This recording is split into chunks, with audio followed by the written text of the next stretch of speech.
Welcome back to Verne, the shape of fantasy. In the last episode we opened a door and a ladder appeared. Look at that cloud in the background. It has a skull too.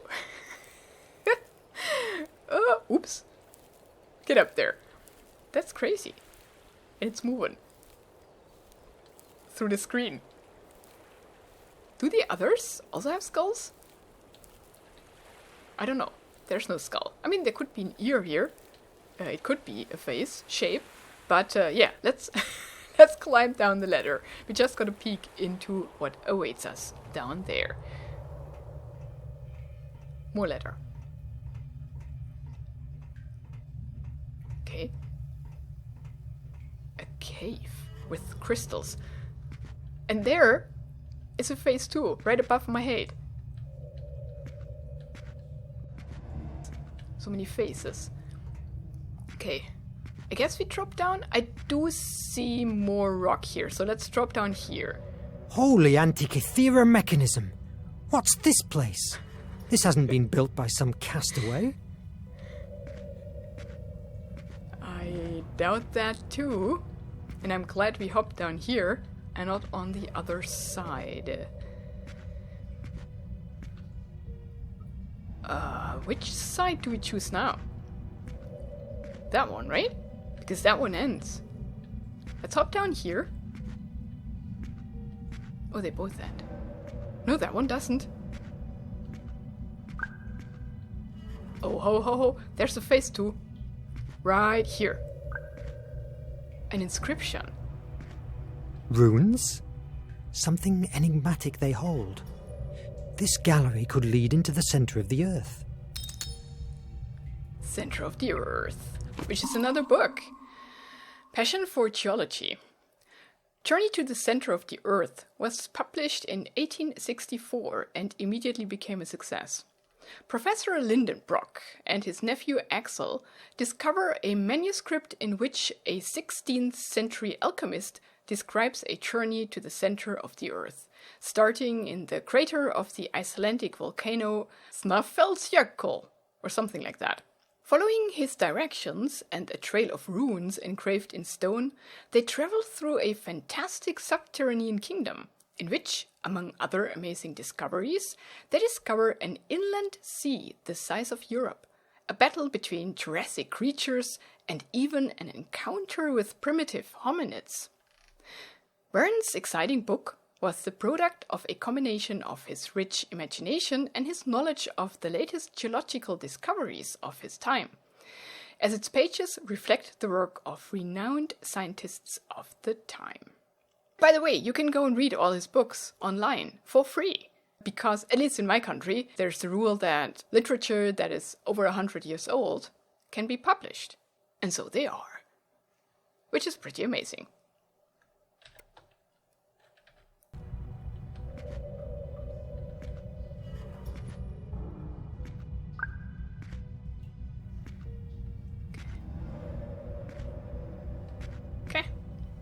Rabbit. Now, there's a head too on that ledge. No! I'm trapped. I hope there's another way out. We cannot go back.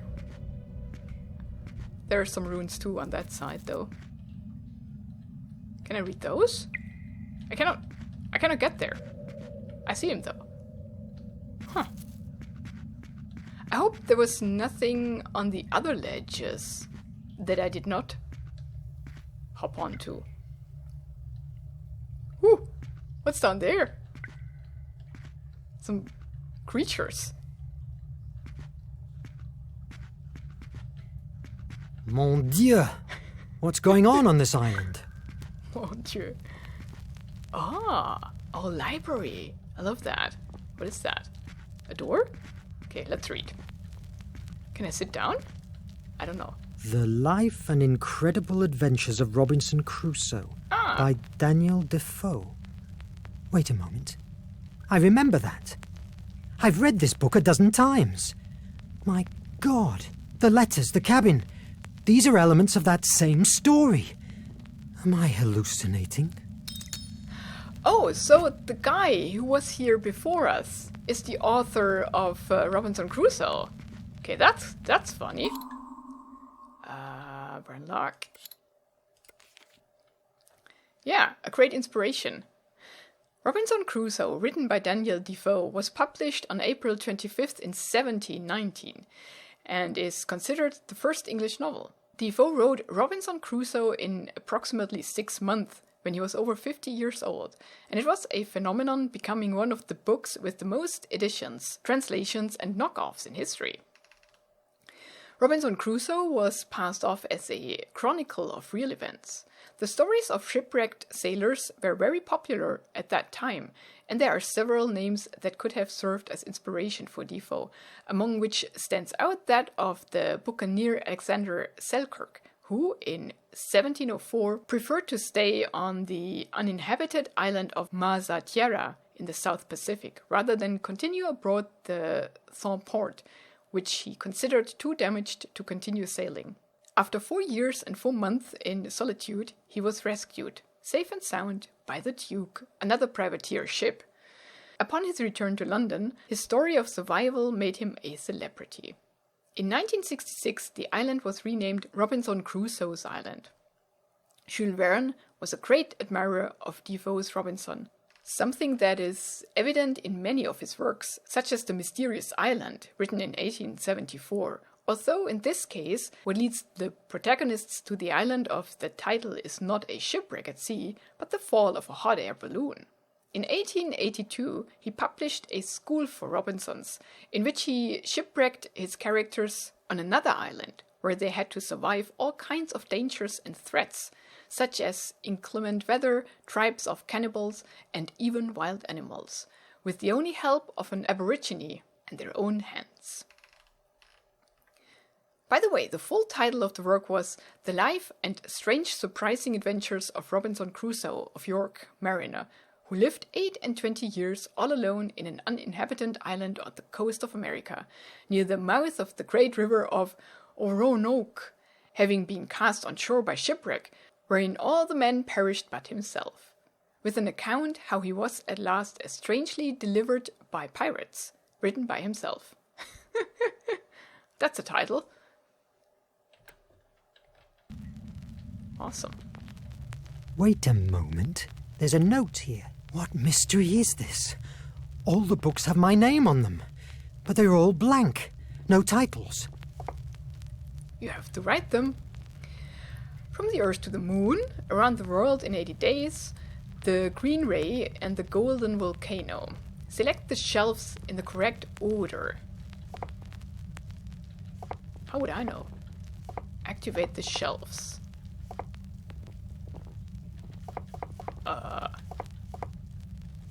Oh, that's the moon. There, on that one. On the front. So that is 1. Select the shelf, E. Then around the world in 80 days.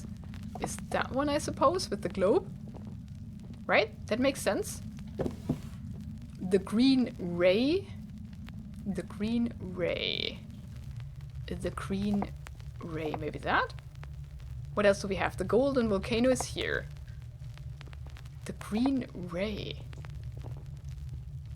What is the Green Ray? That's the only green thing I see. And the Golden Volcano. Okay, cool. Nice. Another phase. In the stalactite up there. Oh. Was that an altar? It's ancient Greek. The gift of Placeia will help you to change pieces of the world. Only if your imagination is as brilliant as her flame. And that's the iMac, I suppose. Can we do more here? No, we cannot do more here. Well, guess we take it. What's this? It must be hundreds of years old. What? Good heavens! But what in the name of... Oh, there is a shadowy figure. But here again? What's going on? Did this artifact do it? What is this? Find a way out of the cave. Now we can fix the broken rock.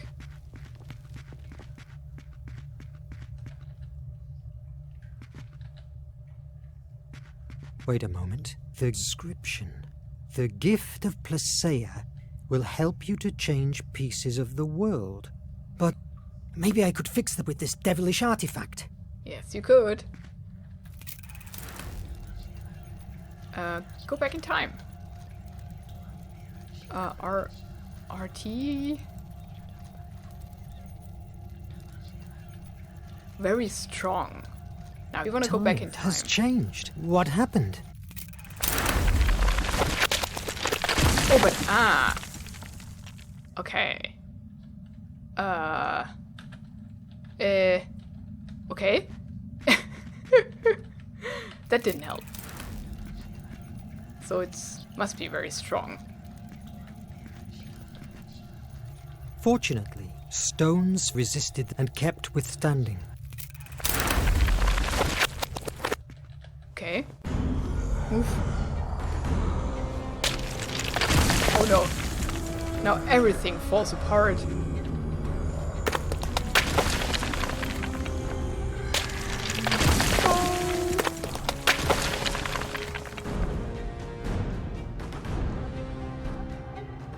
Oh. That's not good. This is a nightmare! I must run away from this island. Maybe I could fix the boat with this devilish artifact. I'd rather face the dangers at sea than stay trapped in this madness. That's part of the ship, isn't it?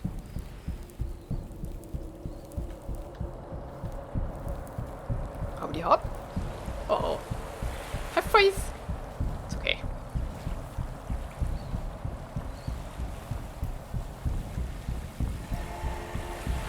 What the hell is going on? There's the cloud again. Is it a storm? It's a storm.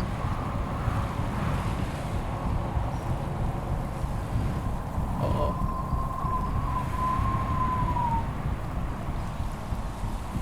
Move it.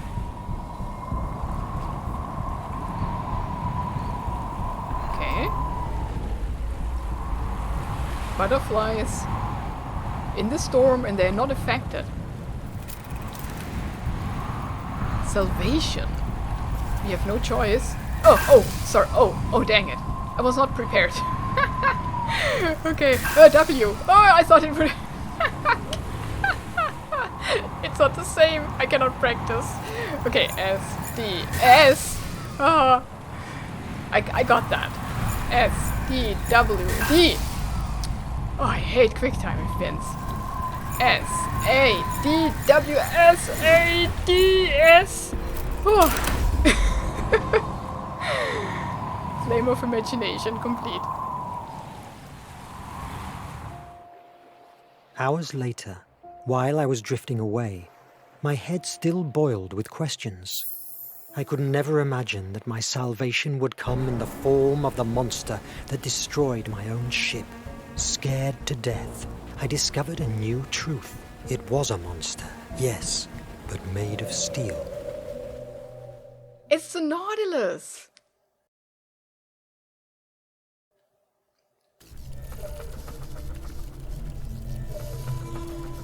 Chapter 3, Aftermath of the Inevitable.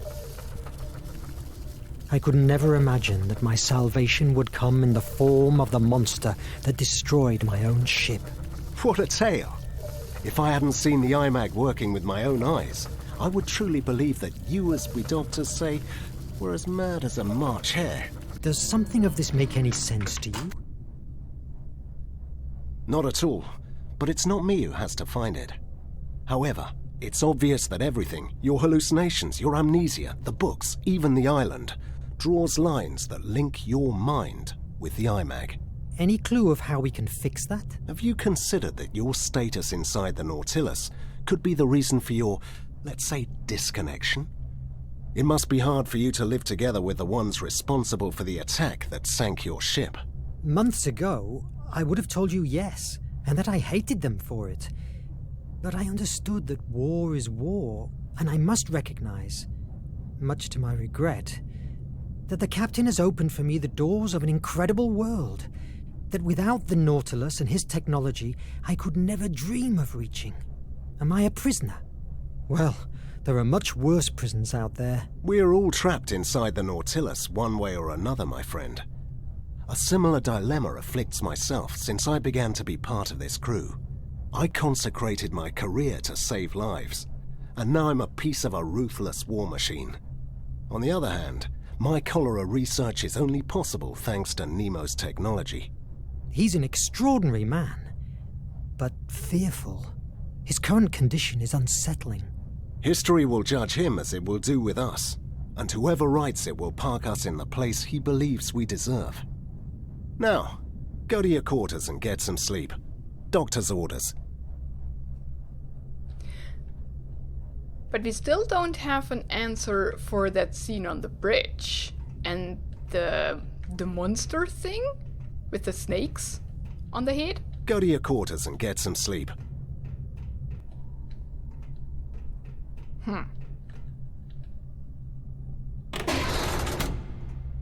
Why did the iMac put us there? At least shortly. Verne! I knew I'd find you here. How are you? What has the doctor said? I'm fine. I just need some... Oh, good. I'm afraid that it will have to wait. What happens? Officer, entry please to the hall room immediately. This never stops. Verne, I revised my notes.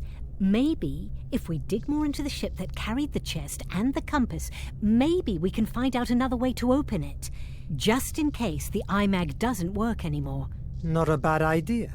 Officer Adriel, please to the hall room now. Oh, bloody... Oh, do me a favor. The captain keeps a very detailed record of the Greek ship's history. Please, take a look. See what you can find. Officer Adriel! I'm coming! Search into the closet. Look for the log. I don't envy her job, that's for sure. Okay. Search the log in the chart room. Can we... chart room is up, right? And we could use the Better elevator. if I don't bother them. My presence here is never appreciated. Why not? Wait, there's the organ, right? Or the library. Thank God. The elevators are still working. We want to be... No, there. Oh. Diver. Can we go wherever we like to? I guess so. Yeah, cool. You can snoop around. Now we are all the way down there. Oh, it was the core. Right. We shouldn't be in the core. That makes sense. Yeah. Well, let's look around. As long as we can. Oh no, debris!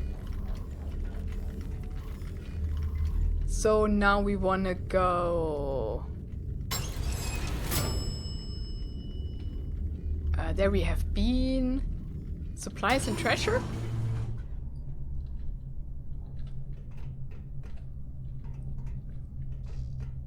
We cannot go down here.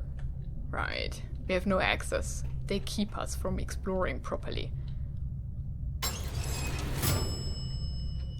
Workshop? I mean, we've been here. We can go up there though. Wait, do we know that guy? I mean, we've been here, but... I still have some stuff to do. Yeah. You need to look around. Oh. What's that? What? We can play with the arm. That's funny. But why? These pipes will not fix themselves. I can't be with you now. Okay. People are doing stuff. Go up here. Nothing here. Sunia's fixed this room. Her work capacity is amazing. Oh, right, yeah. She did. Cool. But from here, we cannot continue.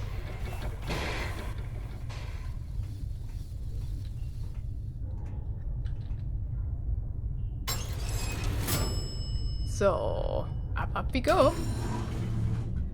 I think we need to be in the bridge. Or in the library? Nothing here. Air room? Mr. Verne, don't come any closer. Okay, that's that room. With the poison air. I still can't decode Nemo's technology to send messages under the ocean.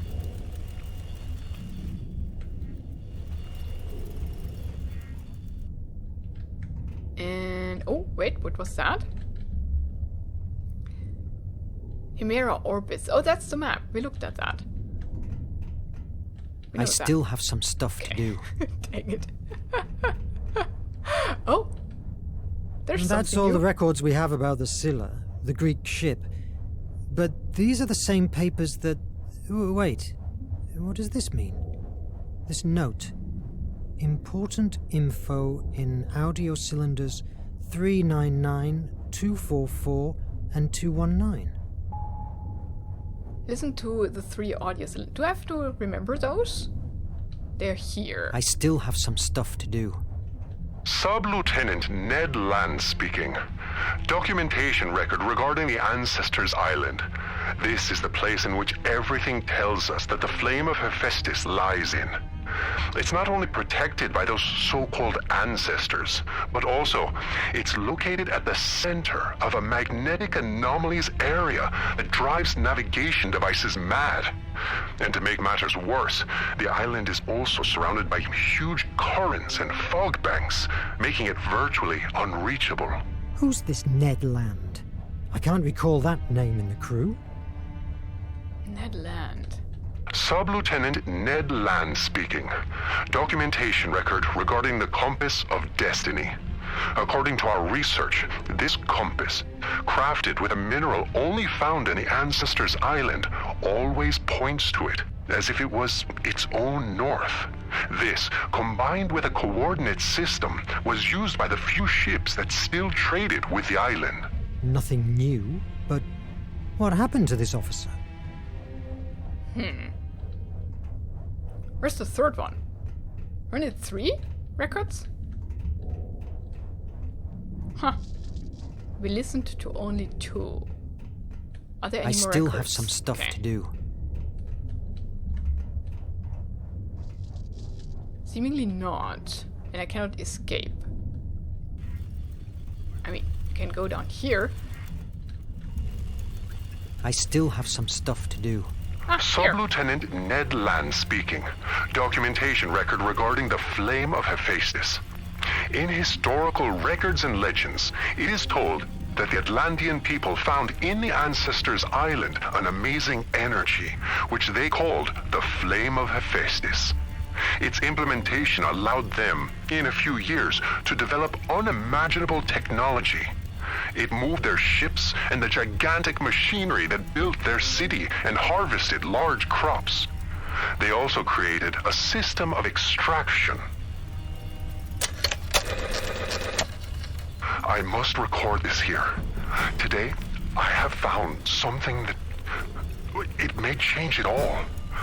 I was with the communication system, routine maintenance, when I locked on a very strange signal. It sounded almost like a voice, but it was only noise. But, oh God, Captain has replied, and they've been talking like he understood that horrible sound. It seemed like they were talking about picking up a load at a certain point of the Indian Ocean, and the captain was constantly repeating a name. Verne. I hadn't recognized the other voice, but I can't believe it. Nemo is not a traitor. I must confirm this before saying anything. We are about to dock at the secret base. If there's any evidence against Nemo, it will be there, in his office. I hope that they don't catch me, and that I'm wrong, too. What? What have I just heard? Was Nemo waiting for me in the middle of the sea? Huh. Okay.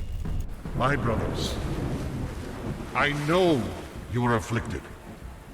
Shame fell on us because we failed in our mission of capturing terrorist Nemo. I know because I felt the same dishonor. But I have had an epiphany. We didn't suffer a defeat. Fate revealed our true mission in front of our eyes. The artifact is a prodigy that can change destiny. We have been spending our lives under the boot of politicians and bureaucrats of the curia of the nation, those who just exist to fill their bellies at the expense of our blood. I say, let's take the artifact and forge a new world based on order and purity. Are you with me, brothers? Oh, rebels.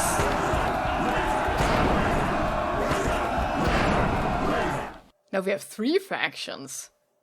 Interesting. It's getting spicy. Those days, my sanity felt like walking on a glass floor. I discovered that no one in the crew had ever heard talk about Officer Ned Land. If that was not enough, the recordings disappeared and left me with no other evidence of it than my damaged memory. Somebody was pulling the strings of my fate. What did they want from me? I had to find out before it was too late. I could just follow Ned Land's advice, search into Nemo's office and bring the truth to light, whatever it was. And we will do so in the next episodes. Thank you so much for watching this one. Have a wonderful and adventurous day and goodbye.